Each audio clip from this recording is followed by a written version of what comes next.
journaliste, maire, président de la Fédération hospitalière de France, Frédéric Valletoux a connu plusieurs carrières avant d'entrer sur les bancs d'Horizon à l'Assemblée, et hérite aujourd'hui du portefeuille de ministre délégué à la Santé, dans un secteur en crise. L'élu de 57 ans faisait déjà partie des noms cités pour le ministère de la Santé en juillet 2023, puis en janvier dernier, quand Catherine Vautrin a hérité d'un super ministère du Travail, de la Santé et des Solidarités. Un bon ministre de la Santé ne doit pas forcément être un docteur, racontait-il récemment à LCP, faisant valoir les corporatismes importants du secteur qui se heurtent parfois aux volontés de bouger les lignes. Le nouveau ministre ne l'est pas lui-même, mais il a eu le temps de découvrir l'écosystème, en occupant pendant 11 ans la fonction de président de la Fédération hospitalière de France, 2011 à 2022, qui regroupe la majeure partie des établissements publics de santé. Il avait été réélu en 2016 face à Olivier Véran, futur ministre de la Santé pendant le Covid. Pendant la crise sanitaire, Frédéric Valletoux a, à plusieurs reprises, tiré la sonnette d'alarme sur la situation des hôpitaux submergés face au Covid, notamment aux Antilles. Nécessité éthique.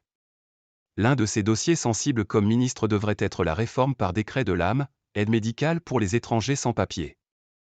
Mais il aura aussi à plancher sur le manque de médecins. Gabriel Attal a évoqué l'idée de recruter des médecins étrangers pour y remédier en partie, tout comme sur la situation financière des CHU, qui ont appelé fin janvier à des mesures d'urgence, ou sur la fin de vie.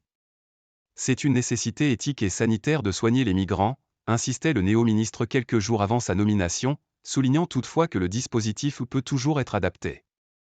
Élu maire en 2005 de Fontainebleau, sous-préfecture de Seine-et-Marne connue pour son château royal, M. Valletoux, père de 5 enfants, a conservé son siège au gré des élections, et s'était lancé en 2020 dans son 4e mandat. Ancien membre des Républicains, LR, et proche de Valérie Pécresse, il quitte le parti en 2016 en critiquant son durcissement, et rejoint alors le micro-parti de centre-droit Agir, avant de se rallier à Horizon, le parti d'Édouard Philippe, fin 2021. Choix gagnant, quelques mois plus tard, il est élu député, après 2 échecs en 2007 et 2012 comme candidat dissident de l'UMP.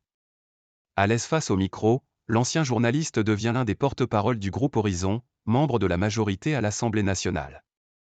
Cheveux blancs et lunettes rondes noires, le député s'exprime sur tous les sujets, de la réforme des retraites à la loi immigration.